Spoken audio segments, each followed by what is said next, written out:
So we ready to go?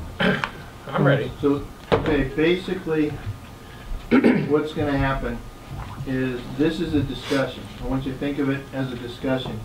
Jan or Matt or Boris or I may stop you and ask you a question anywhere along the way. Everybody else, I'd like you to hold your questions till the end of a chapter. And the end of the chapter, we'll take questions from everyone. And just, you know, let's just go through this and have this be a discussion. And if you have questions, like I said, hold them, and we'll get through this whole thing. And Bill, you're on. Thank you, Dr. Mans. First, I'd like to thank the committee. I don't know if Dr. Sullivan is on or not, but the rest of you are in the room here, and this work has been highly polished over the last month, so it's very much appreciated, all of your input. It's a better document because of all the feedback that I've gotten from each one of you individually, and I appreciate that. I think it's also worthwhile to put a frame of reference around the work because this is a real-world research project. Team Horner, our company, is an integrated manufacturer, wholesale distributor, and global exporter of swimming pool stuff. And it was the perfect venue for allowing this project without any real serious challenges, because as a company owner, I was able to get access to everything I needed. They still respect you? I'm sorry? They still respect you? They still love me.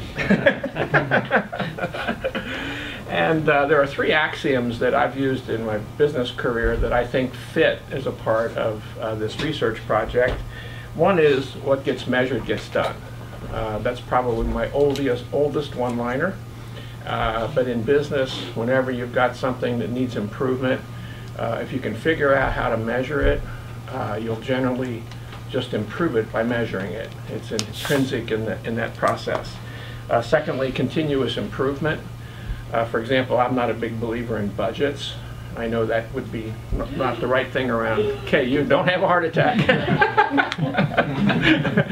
But still higher accountants. But what I do believe in is continuous improvement. I knew I'd get some reaction out of that one. Continuous improvement. In other words, whatever you've done in the past, last year, if you can improve on it incrementally, then you're going to continue to do better. And that's really what life is all about, is just continuing to improve.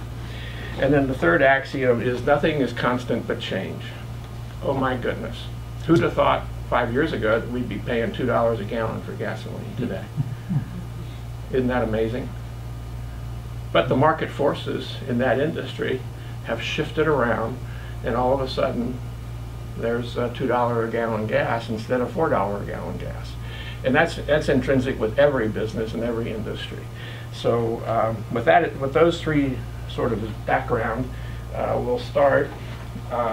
You know, in the globalized business platform that we have today, the complexity has increased significantly. Just life in general is a lot more complex. And I think that the pace of change has continued to increase. Things move faster than they did before, and the market forces react even more faster.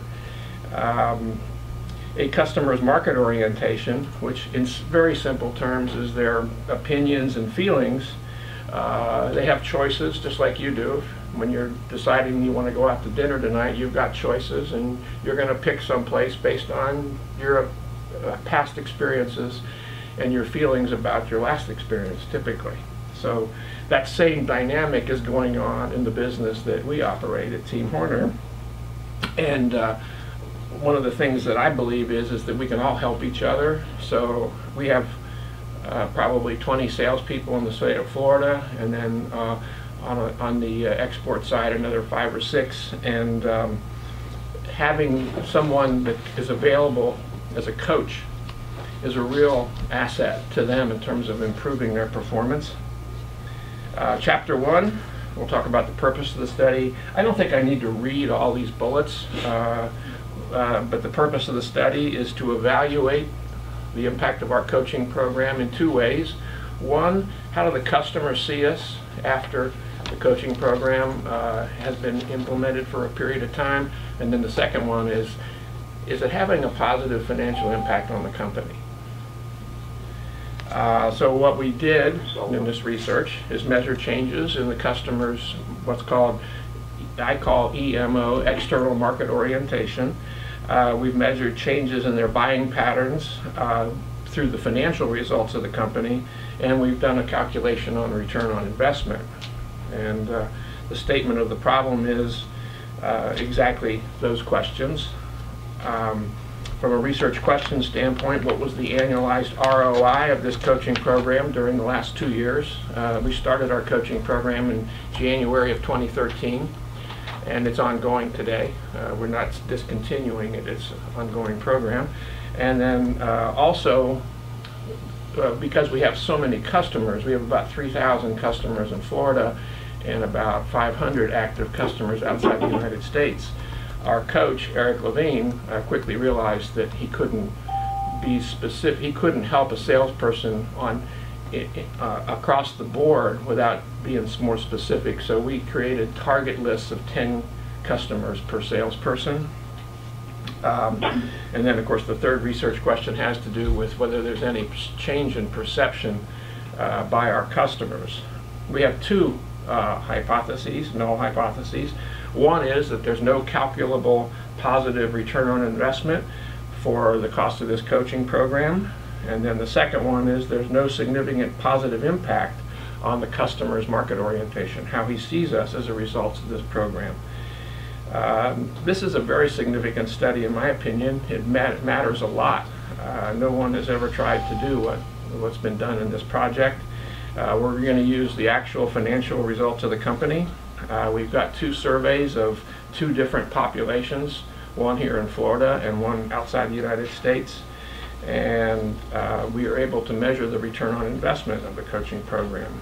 In terms of key terms, the word coach is used 2 different ways. Once as a verb and once as a noun. Definitions that are more business oriented, gross margin dollars. And I'll explain what that is exactly later. But the gross margin percentage is 1 minus the cost of any sale divided by its value. So you can see the example there. If you buy something for $80 and resell it for $100, you've made 20%. Digitally it's 0.20 and or 20%. Definitions, key definitions, market orientation, and there's 2 different versions that I've developed in market orientation. One is internal and one is external. Internal being the opinions of the employees inside the company in terms of how customer driven are we and all that kind of stuff.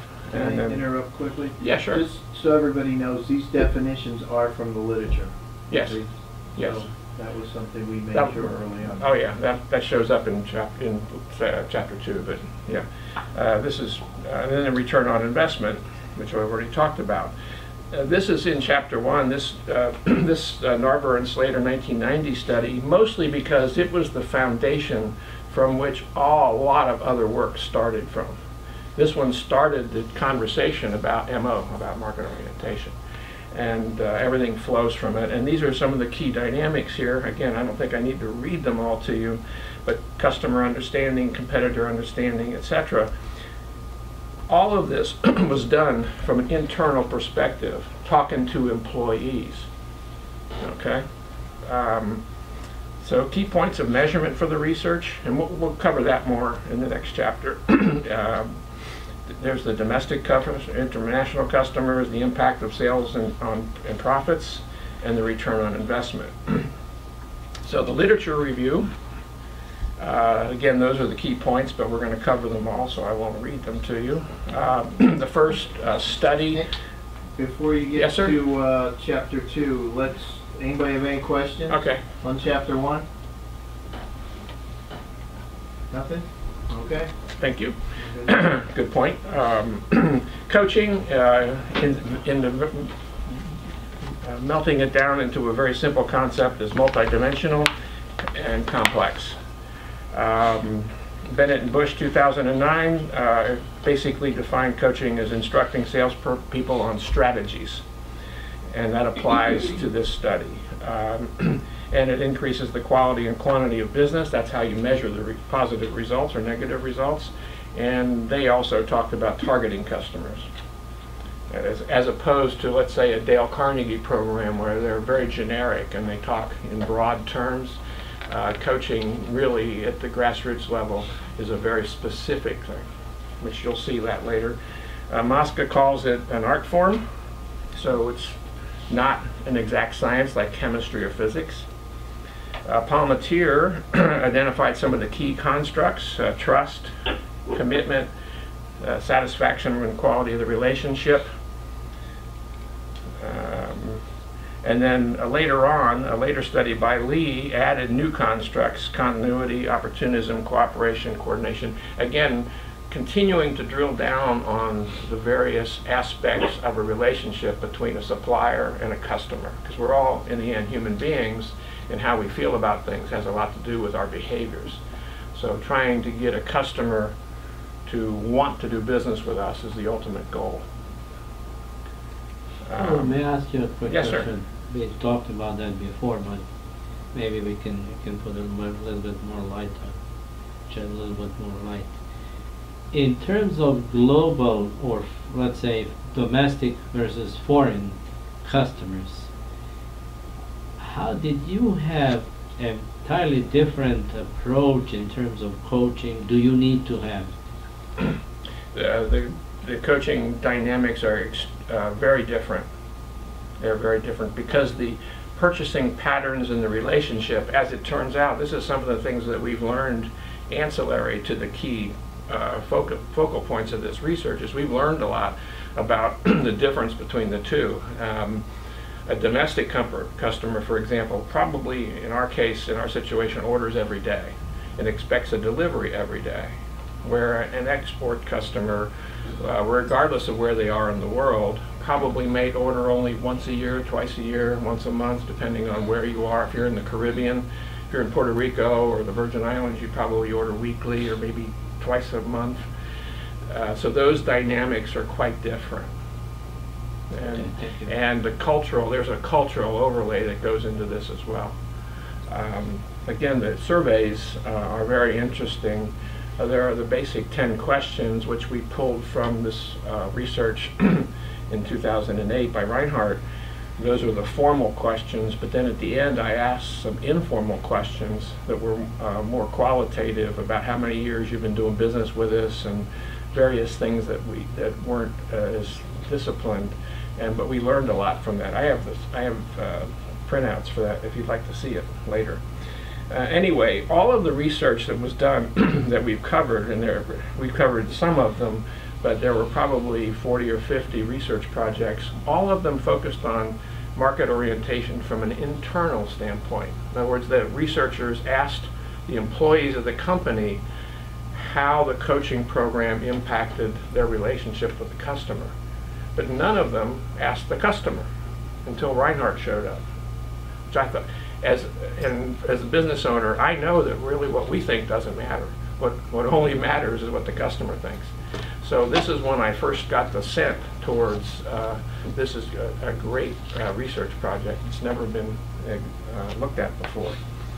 Then in the area of team performance, another one of the literature streams, Porter, 1991, identified sustainable competitive advantage as a requirement if you want a superior performance of your organization.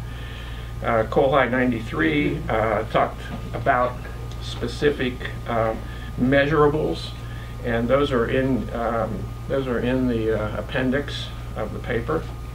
Jaworski and Colhide did one and defined market orientation as the generation, internal dissemination, and proactive use of market intelligence.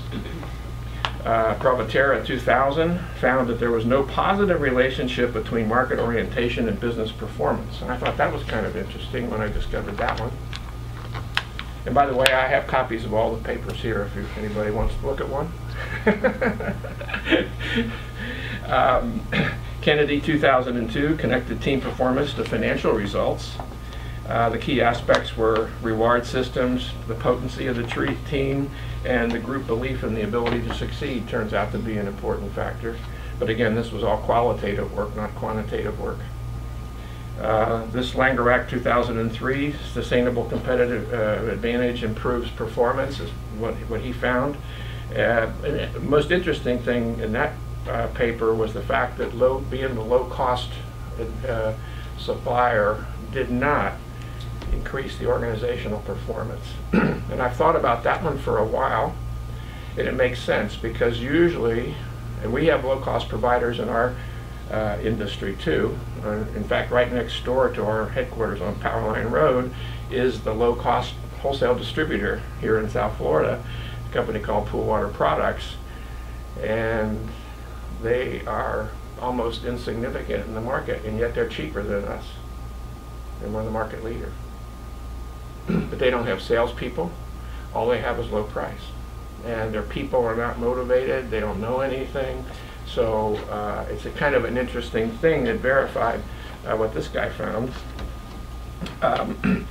And all of the studies, by the way, were qualitative. None of them ever tried to link directly the financial results of the company, even though a lot of these were done in individual companies or industries. In market orientation, and I won't read all these to you, but this is going back to that first slide that I showed you in chapter 1, but it's kind of a repeat, but then there's also some second page ones here where they started to link the market orientation to a return on assets, and they found a stronger relationship between market orientation and return on assets in a non-commoditized business. And then in a commoditized business like we're in, it was nonlinear.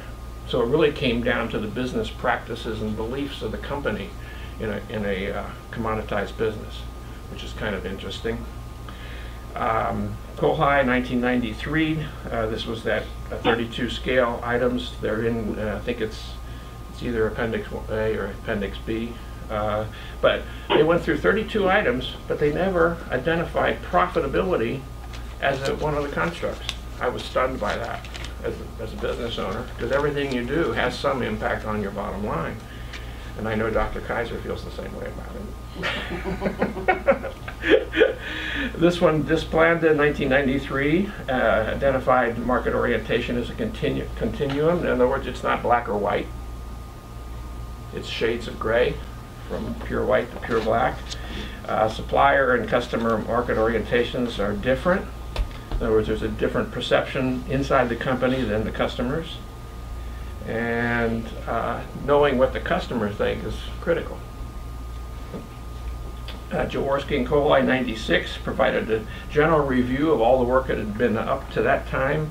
And they defined the MO as an organization-wide generation and dissemination of intelligence. But they made no reference to talking to the customers. They only talked to employees in their works. This one, Calvert, 2001, had to do with the national cultures, and how that impacted things. Let me catch up here. I've been talking without looking at my notes. This was an international study, compared customer expectations in Taiwan and New Zealand. So that had some value from my perspective in international business. Jaworski Kohai again identified 15 internal market orientation concepts, and there were 3 basic pillars to that: customer focus, market coordination, and profitability. But there were no field findings, and this was a field research project. They did 2 surveys through questionnaires in large companies. And then here's where we first got traction with the survey. This Reinhardt study in 2004, he developed different types of buyer relationships. That's what he started to study. And he convenience sampled over 50% of the automobile industry, interestingly. So, and those were his key findings were the trust, the frequency of interaction, and the levels of mutual commitment were important. And the frequency of interaction was kind of an interesting thing. I really hadn't thought much about that. But after I've thought about it now for quite a while, you know, the better relationships are the ones that you work with regularly. So if you only talk to somebody once a month, that's a lot different than talking to them every day. You get a much different level of rapport going when you're speaking with people daily in the business environment. And then Reinhardt, 2008, is the study where he studied supplier relationships in the US and in Taiwan. And those 10 questions are the cornerstone of the survey of our customers that we did. It was absolutely right on target in terms of what we wanted to learn during this research.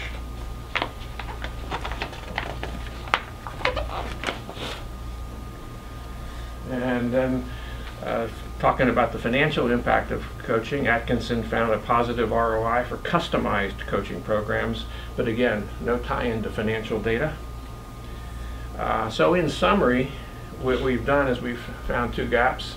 One, about the shift in market orientation over time, because if the salesperson and the customer, if the salesperson's doing a better job with the customer of developing a relationship intrinsically, you would think that you'd get more business from it, because people do business with people they like. That's a truism I think that most everyone would agree with. And then there was no study connecting the coaching, the impact of the coaching program to the financial results of the company. And I don't think Dale Carnegie really wants to know the answer to that question, to be honest with you. All right. Anybody locally have any questions? Anybody sitting there? I do. Going back to the last study, Atkinson. Yeah. This is just a gee whiz question, okay? It's stated that there's a positive ROI, but they didn't use financial data to determine that. So That's right. What did they use? They used three things: behavioral changes in the coached people. They used attitudes, whether or not after the coaching program was over with, the new behaviors were to continue to be implemented. Because sometimes when a program's over with, it's like going on a diet and then going off the diet. Automatically you go back to your old business habits. And then the third thing was they identified new behaviors, like a directive style coaching was actually in some cases a good tactic. In other words, telling people what to do sometimes actually had a positive impact. So throughout, when you talk about, or to this point, when the studies referred to ROI, it was more behavioral than... That's correct. Nothing to do with the financial side of the business at all. And yet intrinsically, if you're coaching your people, it's because you want the company to perform better, and if they perform better, the company should perform better, and the best way of measuring performance is financially. Okay, understanding I'm an academic, Yes, ma'am. not a business person, how could it be a return on investment if you don't have a financial gain? Well, there are improvements in culture. You know, people want to be somewhere that they like being. It's not all about the money. It's motivational. There's a motivational aspect to it in terms of people pulling together, working together, all that sort of thing. Okay. That Yeah. makes sense. Yeah. Yeah. All right, thank you. Okay. Wait, before you go on. Yes. Bill, I had a question, Tim. Go ahead, Tim. Tim Drake. Hi, Tim. How are you? You know, this is really interesting because what you're saying is that on the part of the researchers, there was, whether it was the companies or the people doing the research, there was a reticence toward measuring the financials. Was that intentional, or was it just that they didn't have a method for measuring? Well, I can't look inside the mind of the researchers, but I would say after reading all of these reports, I think it was almost a blind spot. I think probably the researchers were reluctant to ask for the financial statements of the company. And it would be typical that, especially in the bigger companies, that they would not volunteer their financial results. So I think... Jerry? Yeah, this is Jerry. Yeah, those smaller companies will not, they won't provide that financial information. I used the Harvard and Slater and my stuff, but I use publicly traded companies where I can get the financial data. And while market orientation did not prove positive, a subcomponent of market orientation did. Bill can't get the data. Can't get the financial data. Well, actually, you can ask for it. You can ask for it, and they can tell you no. And from a big company, they give you too much, so you can't break it down. Well, it's exactly. Tim's right. Macroscopically, when I look at our biggest competitor, who's a $2 billion a year wholesale distributor in the pool industry, a public company, I can't really tell anything. I don't know how much business they're doing in Florida or by branch or anything like that. All I know is they're $2 billion. And frankly, as a business owner, that's one of the reasons that, from my point of view, I had no trouble revealing our gross margin dollars and gross margin percentages. It's no big deal. They can't tell anything from it. So, you know, because this is going to be in the public domain, and so what? You know, it's okay. They already know how big we are, so, and I know how big they are, so let's move on. Anybody else online have any questions? I do. I have a question, Mr. Dr. Green.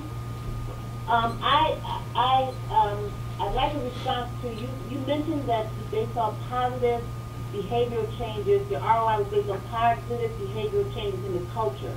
Does these behaviors transfer to other cultures? Is it a dominant culture behavior that just applies to that company, or does it apply to multiple companies? I think it's, personally, based on all the readings I've done, I think it would be based on the individual companies under study. If they've had a coaching program, the general culture of the company is going to play a large role in whether or not the coaching program has much impact. If you're in a company where half the people don't really want to be there, having a coaching program probably won't have much impact. And it could be, and what I'm trying to understand, is this more about assimilation, or is it really about adopting good business behaviors once you've been introduced to a coaching program? I would say it would be the second one. All right. That's all. Yeah, because the coaching program is very specific to a select, in this case, especially, it's very focused on a small group of people in the sales department. You could have a 500-person company, but only have 10 or 15 or 20 people in the sales department, and so it wouldn't really roll over into the rest of the company. In our company, we have 430 employees, and it's very diverse. We have 16 branch locations in the wholesale distribution. We have a big factory over in St. Petersburg. Our mothership is here in Fort Lauderdale. We have salespeople all over the United States, and trying to create cultural impact is a challenge, because one of the things that I learned when we opened our branches starting in 2002 was that the value system of the branch manager would dominate our company culture. In other words, if we had a guy in Naples who was not particularly a happy person and doing things that were not constructive with his employees there, the fact that we have a great culture overall in the company didn't matter. And it showed up in the results. Wow. Anybody else online? On to chapter 3. Thank you. Chapter 3, of course, is how we did the design of the research and all that. I'll skip the preliminary bullets, and we already know what we're trying to accomplish here. Measuring shifts in market orientation from a customer perspective and the financial impact. We have 3 years of data, 2012, which is the year before 2014. And the payback period is fairly easy in the case of the financial side of it. Here's the formula that's been used. This is out of a book by a guy who's done an incredible amount of work in the area of return on investment. And the return on investment is at both qualitative and quantitative. Our focus in this research is quantitative, but he talks a lot in his books, not just this book, but a lot of his books, Phillips, about intrinsic returns on investment in terms of the culture. Trying to isolate ROI is also another issue, but in this case, because we're quantitative, we're able to do that. And then it's a quantitative study, and the general question is there a financial impact for this program? The hypotheses, and this is a little bit of a repeat, but there's two of them. One has to do with the calculable ROI, and then the second null hypothesis has there's no significant impact on customer MO. And here's the population. About 100 actual coached, our coach worked with the salespeople on about 100 domestic customers and 40 outside the United States. The time span between the two surveys that we did to try to measure the customers' market orientation was 6 months, May and November of last year. And then, of course, the financial data was easy. And then here are some of the tests that we ran using SPSS. And Dr. Boris and I spent a lot of time on this. Which I appreciate very much. Thank you again.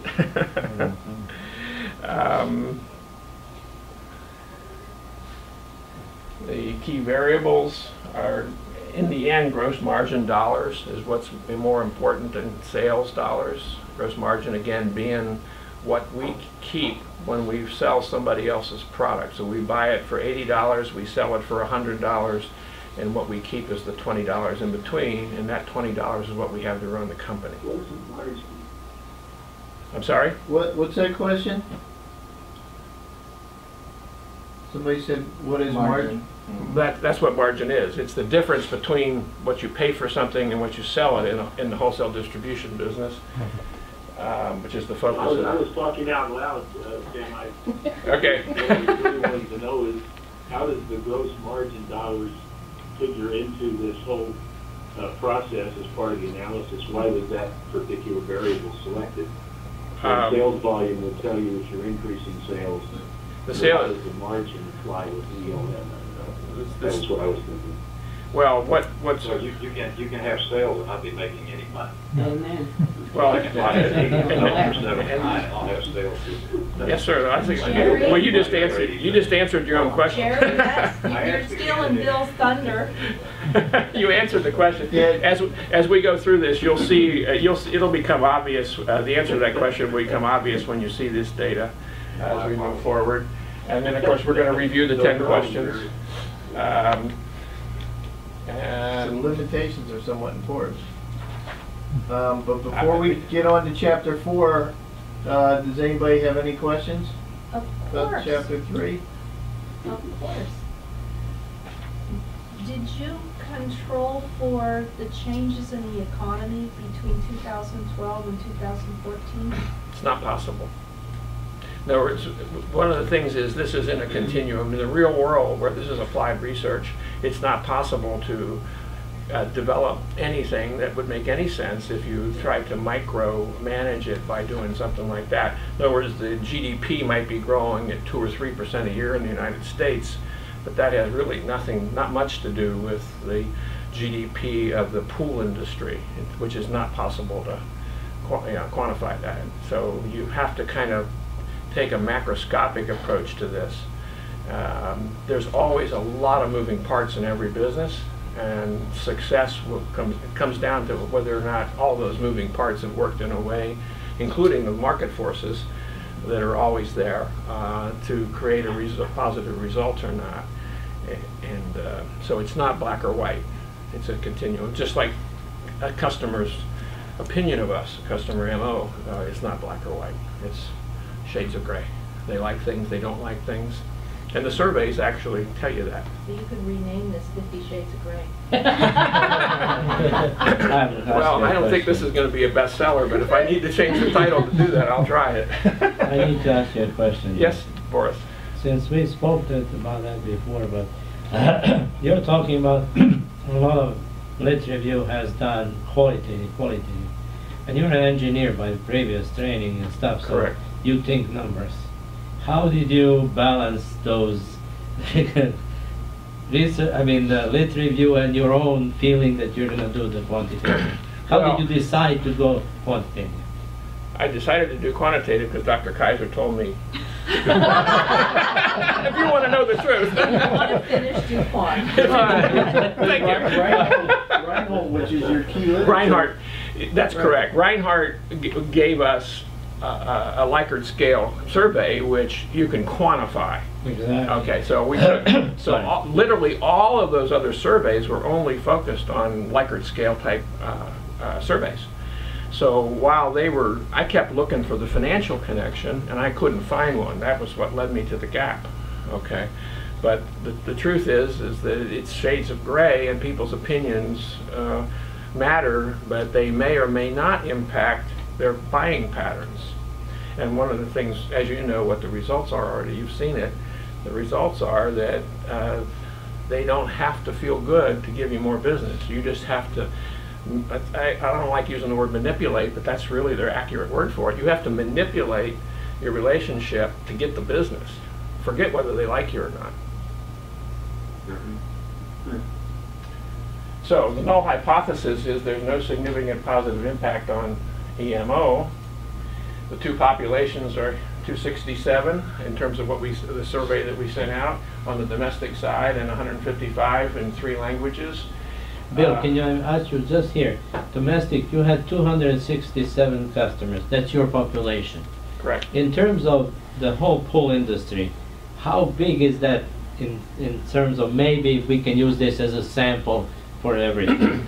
Well, we have about 3,000 customers on our computer here in Florida, and only 267 of them were a part of this survey because we qualified them. There's a lot of people who maybe are in the business but only part-time. There's all kinds of dynamics going on there.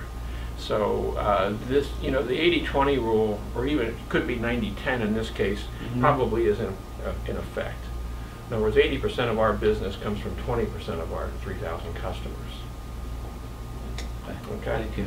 And then on the international side, one of the other things you'll see in here, I don't want to keep repeating myself, but one of the dynamics that the coach, because I had Eric Levine give me a real solid feedback on his experiences as a coach for this report.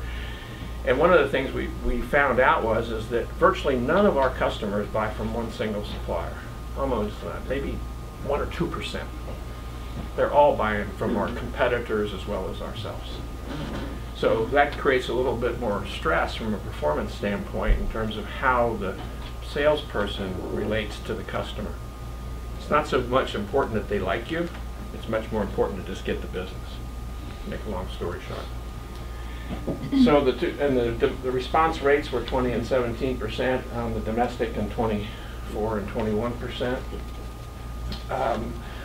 All of the survey data is in the paper. I put it all in there because it was easy to consolidate it. And then of course we used SPSS for data analysis, and the Likert scale was 1 meant they strongly disagreed with the question, 5 was strongly agreed.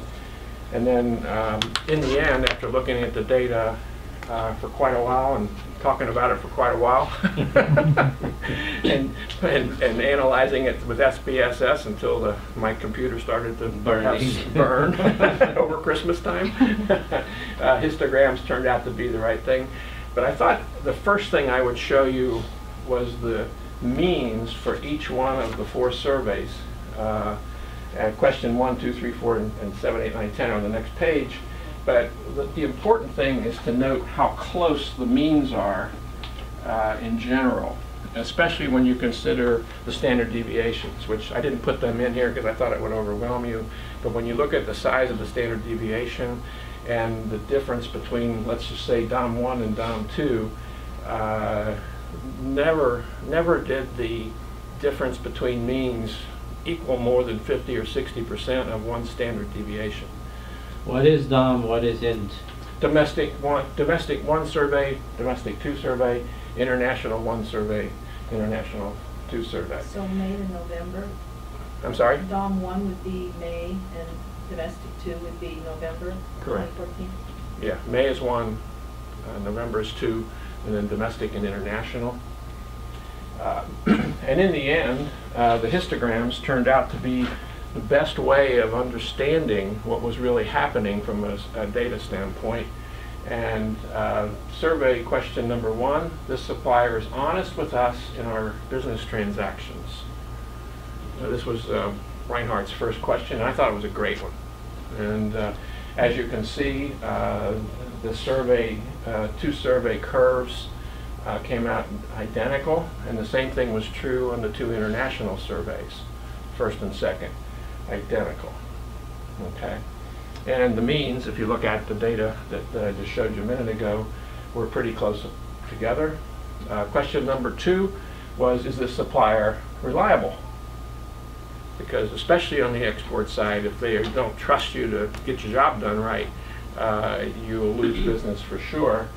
And here, you'll see a difference in the curves, but this is where the zero effect comes into play. When SPSS sees someone not answering a question, because there were 10 questions, and most of the respondents answered 8 or 9 of them, but there's a few that didn't answer all 10, and so that affects these curves. And I'll show you on one of the later questions. If you had another 3 months, we could have cleaned this. Yeah, we could, but honestly, it told us what we wanted to know. I know. Okay, so there's the international respondents, same thing. Question 3, this supplier would not take advantage of us. Yeah, again, that's related to trust, but that's how Reinhardt asked that question. Here you can see a 0, where a couple of people didn't respond, so that threw SPSS off as far as the generation of curves. But as you can see here, the mean was 393 on the second survey, 4.44 on the first one, and the standard deviation was 1.6. So the difference was 25% of one standard deviation. So statistically speaking, insignificant. And that's the second survey.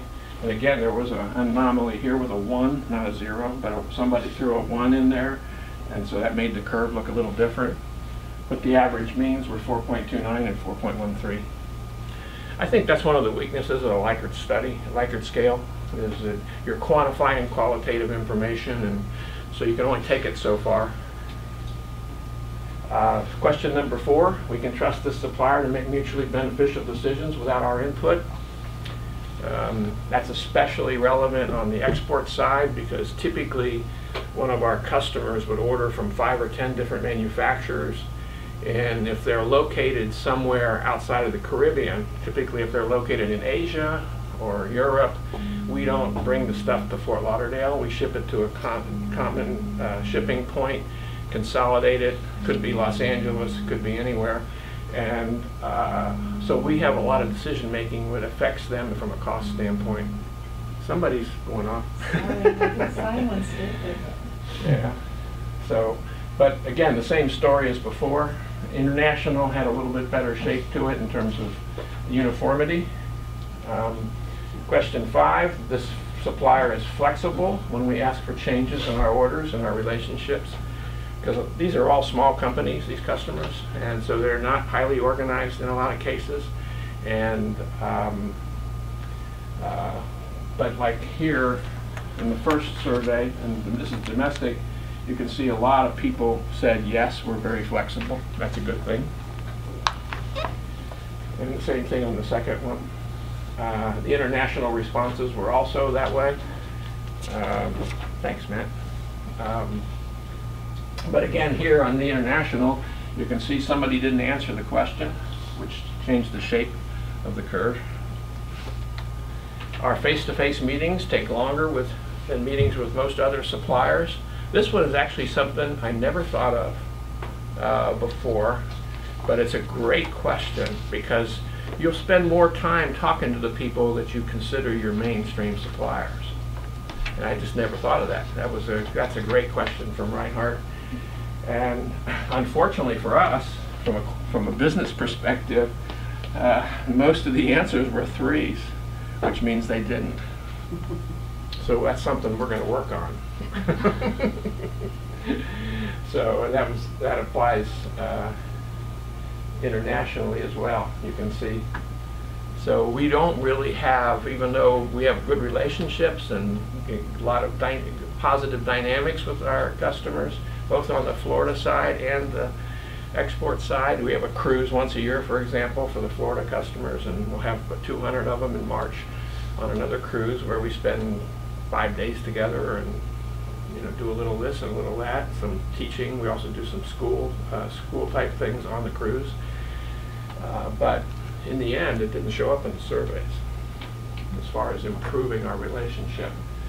Question 7, our company's invested substantially in personnel dedicated to our relationship. This has to do with some of our proprietary products, and it fit for our company, even though this is one of Reinhardt's questions. If you're going to sell pool heaters, you can't sell a gas-fired pool heater the same as you can sell a heat pump, which is what we manufacture at our AquaCal division. And so the whole process of sizing and installation is different, and so your people need to be trained differently. So that question related really well to our business. And then same thing on the international side. Question number 8 was the same kind of question. This is again Reinhardt, but it had to do with equipment. So if you're going to sell the salt generators that we manufacture, there's some support equipment that you need to, like a salt test kit to measure the water and see how much salt's in the water, things like that. So these questions really fit well for our company. That's one of the reasons I embraced it. There's the international side to it. And again, you can see where there's the curves. There's a couple of zeros over here. Nobody answered. Some people didn't answer the question, which threw the curves off a little bit. But the means were typically close. Mean was 3.37 on survey 1 and 3.41 on survey 2. So almost identical when you think about it. Question 9, we communicate frequently with the supplier. Again, this was another little light bulb that went off. The amount of communication you have, the frequency of the communication in Reinhardt's work is an important issue. The more you have communication with someone, the closer the relationship. And the international was the same. And then question 10, we have more electronic communication with a supplier than other suppliers. And again, I'm disappointed as a business owner to find out that no, they're talking to our competitors just as much as they're talking to us. But that's what this means. On the international side, we had a little bit stronger response rate to that. Then statistically, and this violates all the rules of PowerPoint in terms of how much data you're supposed to put on any screen or how much information you're supposed to put on any screen, but I thought it was important for you to at least see the data. This is the paired sample t-test for the first 2 domestic surveys, and as you can see, the relationships, the most important part is over here, this significance level. In order to have a 95% confidence level, this should have been 0.05 or less, and it wasn't. So this is when I started realizing that there probably was no shift in market orientation between the first survey and the second survey, which was an important thing in terms of the null hypothesis, proving or disproving. And then here's another one. Again, there's a lot more charts like this, but we have to focus here because I know you all want to go home tonight. So both in the paper and in this presentation, I've tried to keep it focused on things that are significant. Here's the paired sample statistics on the international side, where again you can, the computer's nicely paired the 2 together so you can see how close the means are. And then the next one shows at 95% the significance being the confidence interval, confidence level rather. Let me see if there's anything else I want to tell you about this one.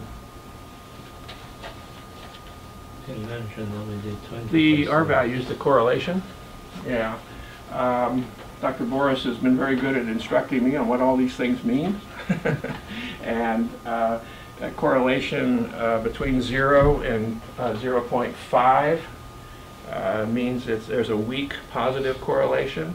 Between 0.5 and 0.75 is a strong positive correlation, and between 0.75 and 1.0 is a very strong positive correlation. And the same thing's true on the negative side. So, and you can see the numbers here. All of the correlations are essentially weak. And the other thing that's important about this is 6 of them are negative and 4 of them are positive. So they're going in different directions. And that's significant from a statistical standpoint in terms of reaching the conclusion that there was no measurable shift in market orientation between the first survey and the second survey. We also did, because I was spinning my wheels over Christmas time for 3 weeks, a non-parametric analysis. I tried something called the Wilcoxon t-test for non-parametric data, and that didn't work out very well either, and the same results as we had with it. There's a website called laird.com that I... Bill mentioned 2080. Mentioned 2080 because we did 95.5. Oh yeah, we also tried, it's in the book, but I think I dropped it out of here. The 95% confidence level is, in the real world of business, absurdly high. Projects, you wouldn't make your decision based on only having a 5% chance of failure. You'd never do anything. So I dropped the confidence level down to 80% and allowed a 20% failure rate. And when I did that, the results did not change in terms of any significant movement. Actually, all the data turns out to be the same. What's different is the correlation data. And so it didn't really matter whether it was 95% or 80% in this case. Now we'll move to the financial data. And again, just to refresh your mind, there's no calculable positive return on investment for this coaching program. It's the null hypothesis. We're using 3 years of year-end data, gross margin dollars, which is what we have to run the company after we pay all of our bills. Gross margin percentages, which is an elastic thing. So really, what you want to do in business is maximize gross margin dollars. That's what's important. And since price is such a big issue, sometimes lowering the price gets you more gross margin dollars, but you can easily get in the trap where you're only driven to make the sale and you end up not getting enough gross margin dollars to cover the incremental expenses involved, because the more volume you do, there are certain expenses that are grow with the volume. So it's kind of it's a game. And then I also measured for the coached-only accounts the same parameters, and then it was easy to identify the cost of the coach. And then again, there's way too much data here. It's in your book. What we did was, these are the 4 salespeople that we coached in the export company, and then, for example, in 2012, the export company's gross margin dollar production was $2,906,000. Everything's in thousands here. 3,014,000, a 4% increase. And in 2014, 3,358,000 in gross margin dollars, which was an 11% increase. And down here, the bottom line on the domestic company, which is a much bigger business, 14,700,000, 16,800,000. And this is where, Sarah, your question about the economic viability in the marketplace matters. But again, it's not possible to isolate those kind of factors. So you have to just look at it from a strategic perspective and say, we're teaching our people how to do something. Is the company more successful because of it? It won't be successful just because of it, but it has an impact for sure. And we have a lot of evidence on that. You'll just see a tip of that iceberg today. So anyway, in between 2013 and 2014, we had a significant increase in our gross margin dollars, way beyond what the market could have grown. 16 million to 19 million, a 16% increase in sales. And percentages, again, percentage is an elastic thing, because sometimes if you don't lower your margins a little bit with lower percentages, you don't get the business, so you got zero. So there's this tug of war going on between getting the margins up and getting the business. And that's what the salesman's job is in essence. Right, Matt? And then we've isolated the coached only margins in dollars. And then this is what it cost us for the coach. He's on a contract basis, and this was his ancillary costs. So 90 and 100. I just rounded them off to 90 and 100,000 to make the math easier. So in summary, we have these 2 market surveys, and we have 3 years of financial data. And questions? I just want to clarify something. The 2 surveys, one in May, one in November of Yes, ma'am. 2014, was the first survey done before coaching and the second survey after coaching? No. No, the coaching had started a year before in 2013. So what was the significance of those 2 surveys? The significance is to see if there's any kind of shifting or improvement over time in the customer's market orientation. And in the terms of future research, for example, one of my bullets there is we could take another survey, use exactly the same questions in 2 or 3 years from now, and find out if over a longer period of time it's made any difference. Would that mean that longer term coaching may have impact if It the could. numbers come We different? we don't know. Honestly, based on what I know after 40 years in this business, I don't think it will, to be honest with you. I think it'll be the same. Now, I also want to just add it on this part. I don't know, I'm not trying to answer, but I'm trying to add something on this. But in training, I guess, if there's a little delay, the behavior change is going to be a little delay. And since the first survey was sent out not really very late, then they started the coaching program. So they kind of just, it also shows the beginning of the behavior change of the actual coaching. And also, there's another point I wanted to say. I forgot. I'll add it later. But Yes, ma'am. isn't that why you included 2012? Because that shows you before coaching? Well, we added 2012's macroscopic results, actually, as a suggestion from Dr. Tim there, as a platform for, again, from a macroscopic standpoint, looking at where we started. Okay, Yeah. so since we already know that we can't digitize down to the last dollar what the impact of the coaching program has been, we can at least show from a 50,000 foot level the difference in the company results, Yeah. and that's a positive. And the coaching occurred not with every salesperson, but just with a limited number of salespeople, right? That's correct. Okay, so I'm jumping way ahead. No, but I know what you're going to ask. Okay. What about the salespeople that didn't get coached versus the ones who did get coached? Well, closely related. And I'm waiting for chapter 5 to see, because I couldn't see the tiny numbers. Okay, so say the coaching had a very positive impact on the ROI and the whatever it was. Gross margin dollars. Return on assets? No, the thing with the Oh. employers. Oh, MO. Yeah, MO. EMO. I'm going to say that, never mind. Okay. So say it. I didn't like that term either, but I'm used to it now. This is a highly commoditized B2B environment. We have very few exclusives, for example. Basically, the main exclusives we have are products that we manufacture in another division of our company, because we don't want to, as a wholesale distributor, we don't want to compete with ourselves. I wanted to put a little platform into this results or final section, and I went back to Porter because I think he really nails it. The nature of competitive advantage links a firm's behavior and the environmental circumstances to the outcomes. That's a key thought.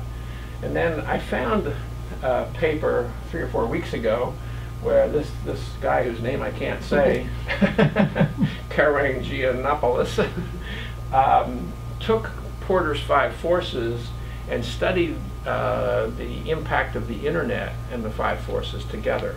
And I thought that was particularly germane to this research. So you can see the forces there.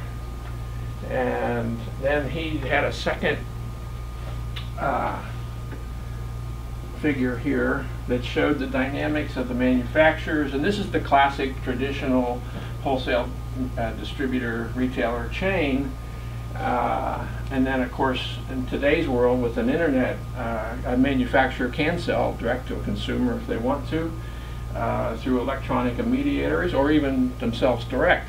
And in the swimming pool industry that we're living in, actually there's a lot of cross things going on.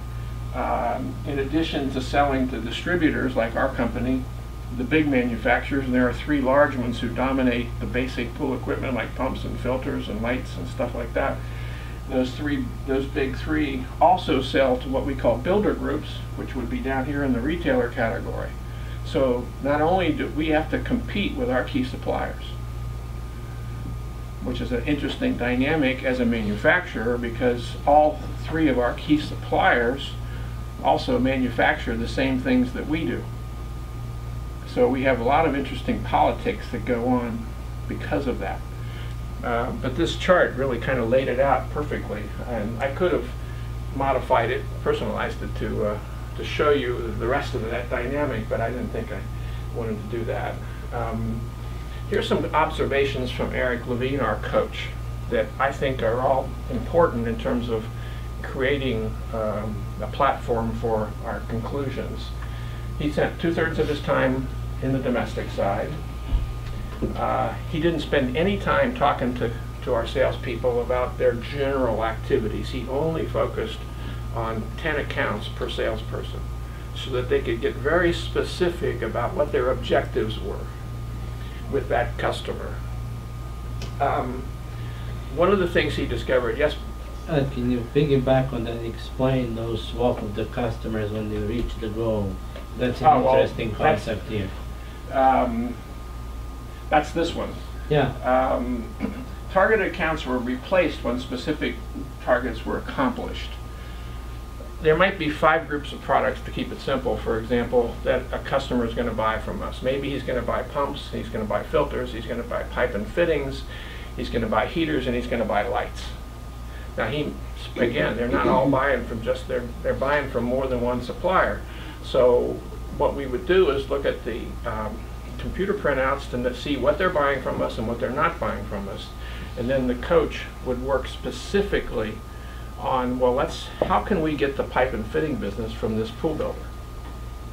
So he would be very specific in his targets about what to do about that, because most of the time it wasn't price. It might have been something else.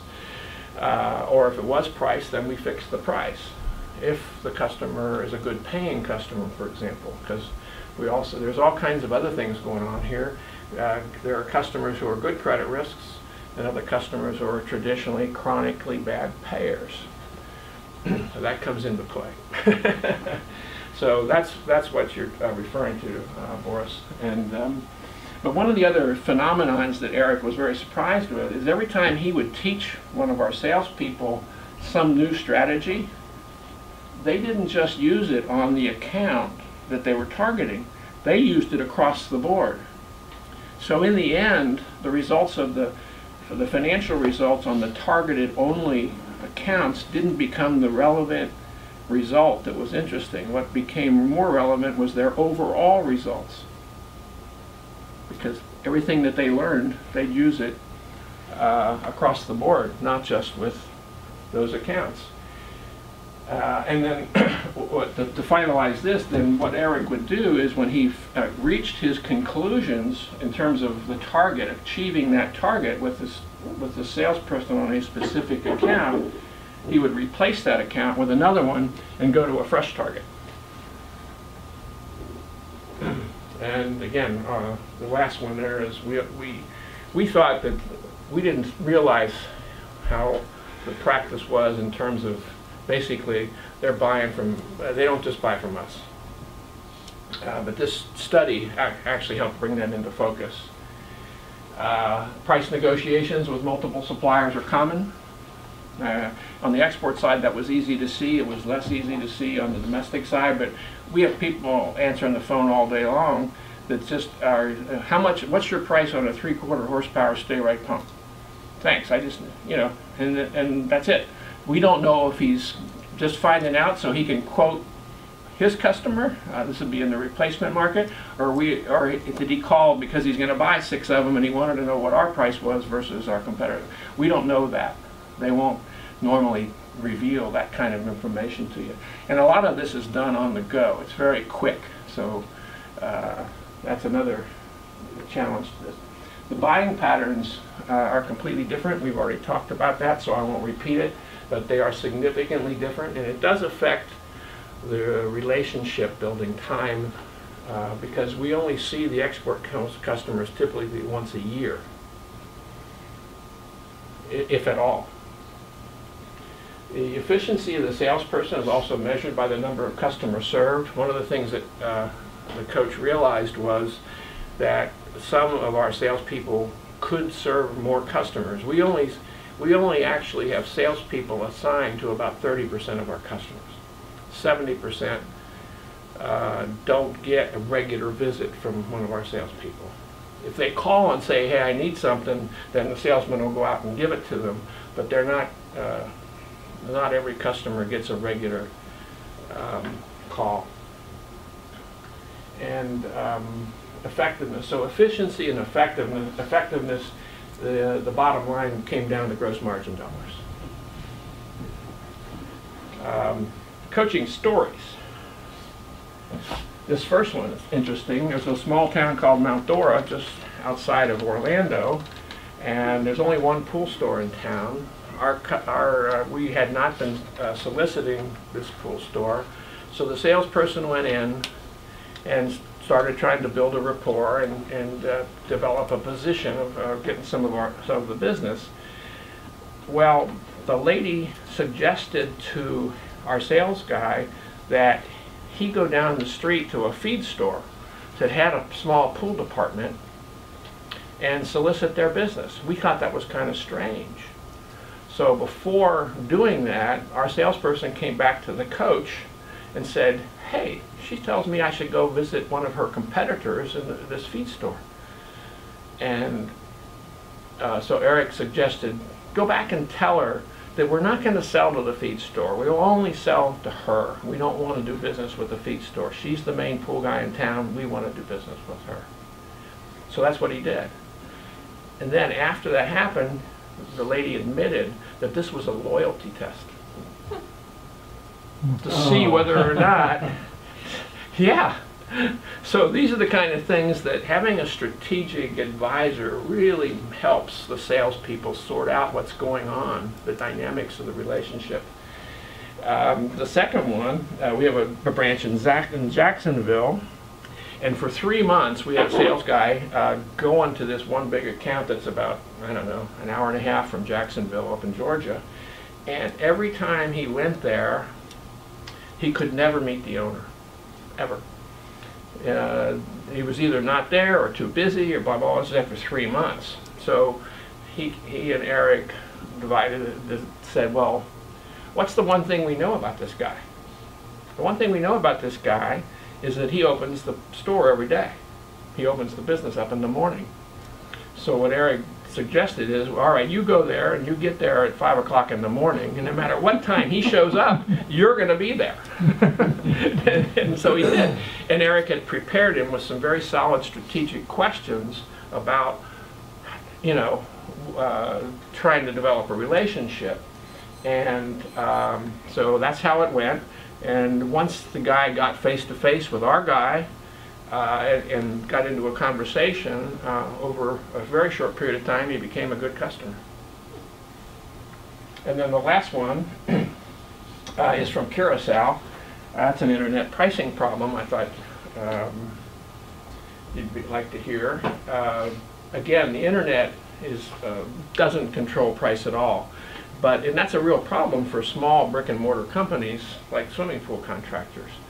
And so this customer in Curacao complained to our salesperson that Pentair, which is the #1 brand in the world of swimming pool products, this Pentair pump was on the internet and causing his customers to know what the price was and creating, he couldn't make a profit in Curacao because of it. And these are small companies in very small markets, so they have to make good margins. So there was this price conflict. So what our salesperson did was ask him one simple question: does selling a brand name matter to you? Customer said, no, I don't care whether it's a brand name or not. He said, fine, we have this German line of pumps that are trying to get into the market here. They're not well known, they're not on the internet, but as far as we can tell, they're totally good from a performance standpoint. Let's replace Pentair in your portfolio of products with this Spec pump. Spec's the name of the company. And that worked out. Now the guy's super happy. So these are the kind of, again, strategic issues that a salesperson by themselves in an isolated environment may or may not be able to figure out. So, all right, research questions and data analysis.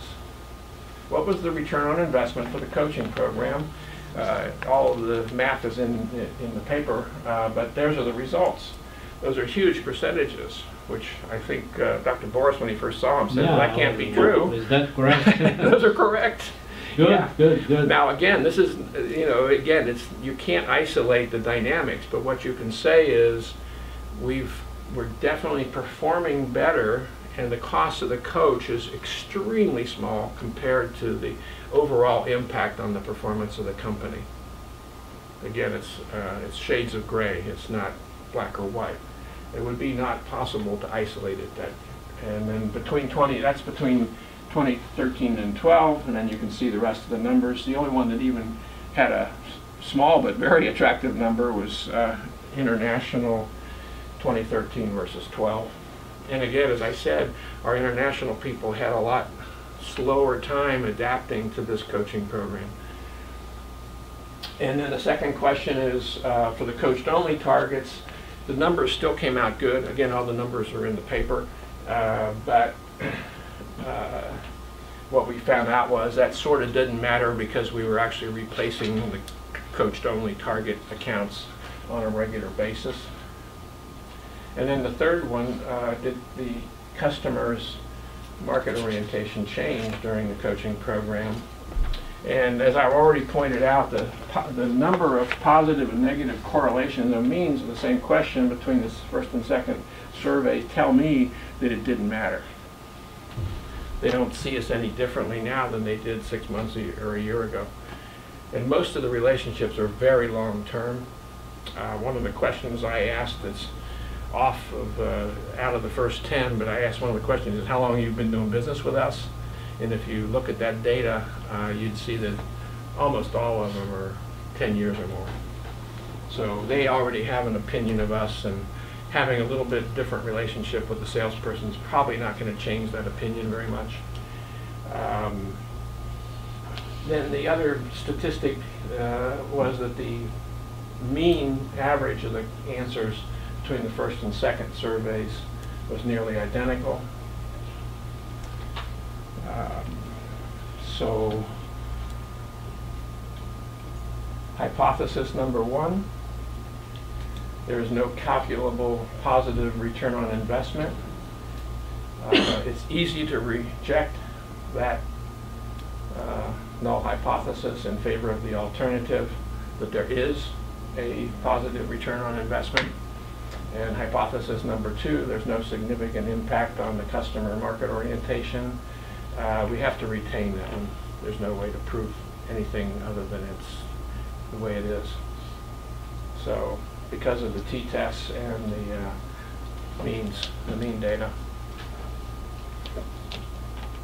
And then we had this general null hypothesis, and the evidence from the first 2 research questions make it easy to reject the fact, and there was a positive impact on the company. What are the limitations of this study? One, it's one company and one industry. Although I would tell you that all of the things that I did as a part of this research are easily replicated. There wasn't any rocket science going on here. So it would be easy to make it more general. Of course, in what you brought up before, Sarah, the macroeconomic consumer spending trends impact us. From 2006 to 2008, our sales dropped about 40%. Our staff went from 500 people to 300 people. It was a pretty nasty time. So when there's a recession, it impacts everybody, including us. And then there's all these unrelated market forces where there's buyouts and mergers and all kinds of other things that go on that impact it. So the general conclusion is there's no measurable change in how the customers see us. However, there's been a huge improvement in our profitability. Suggestions for future research. Of course, we already talked about doing more longitudinal studies. We could also do customer interviews and find out more. This survey strategy is pretty shallow, and one-on-one interviews would definitely help us, especially now that we know what the focus would be of it. We can also enhance our measurement systems relative to the different kinds of coaching strategies, because there are some, if you talk to our coach, you would find that there are some specifics. And of course, we could expand our study on the efficiency and effectiveness of our salespeople. One of the things I thought of was you could also try to measure our internal market orientation, which is what's been researched heavily in the 90s, as compared to our customers. And you could do that again from different companies, beyond just one company. You could do that for an entire industry and see if you could identify things like that. So there's this is fertile with all kinds of opportunities for future work. And as I told you, one of my favorite axioms at the beginning was what gets measured gets done. So thank you all to my committee. Any questions? All right, Dr. B. I have a question. Yes, sir. Hypothetical, but I'm pretty sure you know how you're gonna. If results of MO survey were different, I had to write it down. How would you be able to use them, and how would you be able to interpret them? What benefit will be due for you if we found a difference between honesty or this and that question? And if there was a statistically significant difference between answers before and after coaching, what would that mean for business? I mean, before and after, at the beginning and 2 years later. Well, I'll give you a hypothetical answer to your hypothetical question. Well, first of all, I was really hoping that there was going to be a shift in market orientation that was definable. That would have been absolutely fantastic. That would have enhanced the value of the coaching program. But it didn't happen. If I was able to find some linear relationship between more coaching and an impact on MO, and assuming that the MO translated into more business, because that's not a valid assumption, that just because they like you more, they're going to give you more of the business.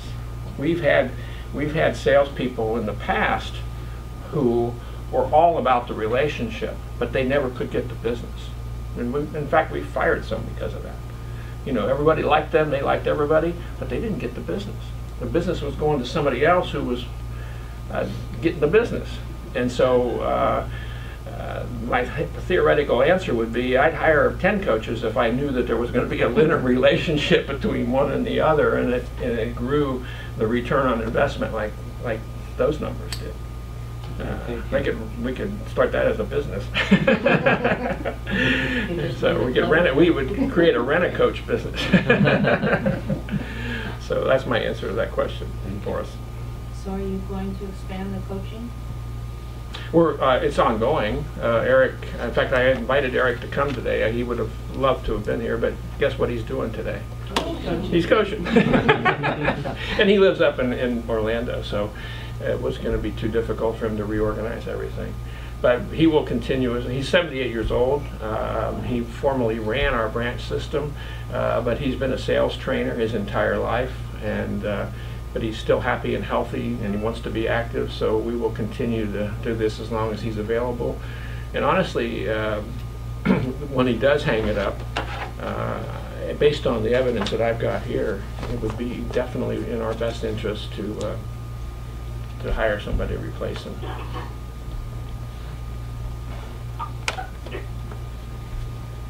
How much time does he spend with the employees per month?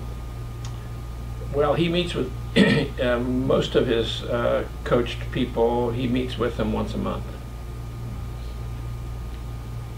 And they're kind of all over the place. So he has to do some traveling because, we've got people from Naples to Jacksonville to all over. He comes down here to Fort Lauderdale and meets with the export group once a month. So why market orientation? Why not emotional intelligence? Why not, transformational leadership? What made you pick?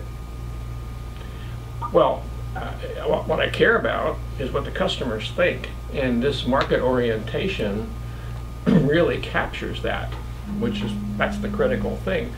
What we didn't know before we started was that they might like us, but they could still give the business to somebody else. That's really kind of the bottom line. They can love us to death. They can go on our cruise, spend a week having a good time with us, and then the following Monday give all the business to our chief competitor.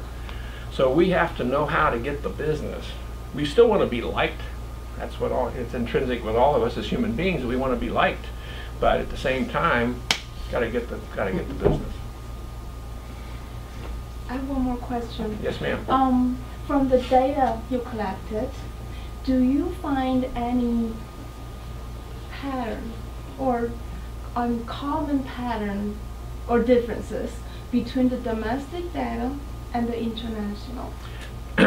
That's a great question. When I was spinning my wheels over Christmas with SPSS, I did DOM 1 versus International 1. I did all that. I have all those results, and the answer is they're just, after studying it all, I realized that the two populations are too different, and even if there was no statistical difference, same results as we found here, but even if there was, the dynamics are so different in terms of the business transactions that it wouldn't have mattered, because we were going to be comparing apples with oranges.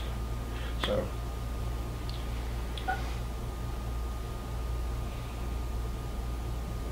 Anybody online? Any questions? No. Okay. Go ahead. Tim, this is Jeff. I have a quick question. Hello? Yes. Hi, Jeff. Yes. Hi, Jeff. Hi, Bill. Hi, Bill. Any thoughts about taking those coaching stories and moving them into best practices, which would lead to enhanced sales training? Well, that's actually already happened to a degree. Because Eric still does some classroom training with all of the salespeople as well. This targeted coaching program is just one of the things he does. And so that when he learns things that can be applied across the board, that's part of his curriculum. We're also starting there's a new program in development called the CAP, Career Advanced Placement Program for our employees, where we're going to teach them a lot of things that they don't know about both business and about the technical aspects of the company and the company products. And so all of that will come into play in that CAP program that Eric's working on. All right. Thank you, Bill. Thank you. Anyone else? Well, last thing, Yep. you're going to be exploring more, coaching opportunities and see how else it can impact. Would you consider the impact of coaching on, employee engagement and productivity? How coaching impacts. To be honest, I haven't been thinking past this moment in time. But I like that idea. And in fact, if that's the final question, I've got a quote I'd like to read you from an organization based in Saudi Arabia called IRADA. Their goal is to awaken the potential in individuals and transform that into action, both spiritually, mentally, physically, and socially. And they said, and this applies to me in this program, if it's both terrifying and amazing, then you should definitely pursue it. And you did. And that's what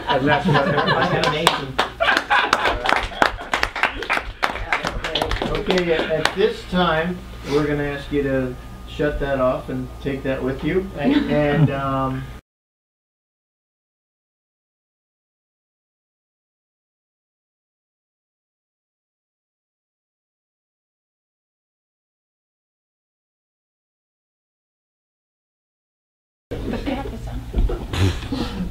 It's twice in a minute. You want to face that way? Yeah. Who am I facing? probably. Dr. Kent. All right, on behalf of the committee, we want to congratulate Dr. Kent on your dissertation. And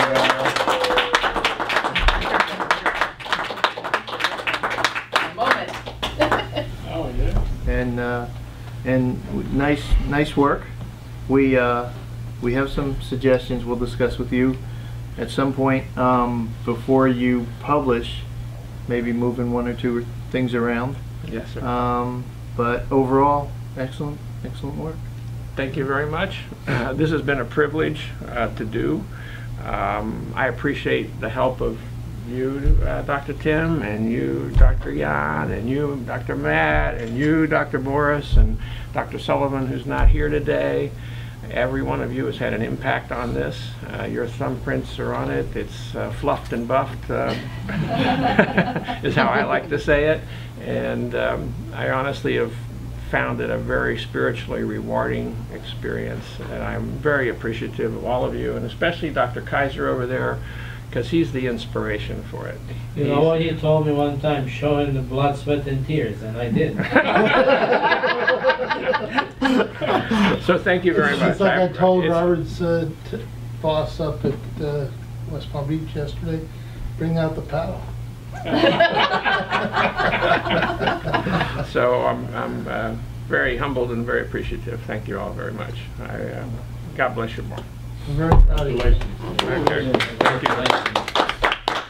And oh, by the way, I pulled this out of I was reading the newest version of Florida Trend this morning, and I turned to page, whatever this is, 42, and guess what we got to look at? Dr. Kaiser and the Shanghai group of graduates of their MBA program over there. So I thought that's why I brought that. Just it's kind of fun. I didn't know you were coming, but thank you for coming. Can you autograph that for me so I can hang on? Could we get a picture of Bill with all of you and that would be great. Dr. Kaiser? Is there a appropriate place?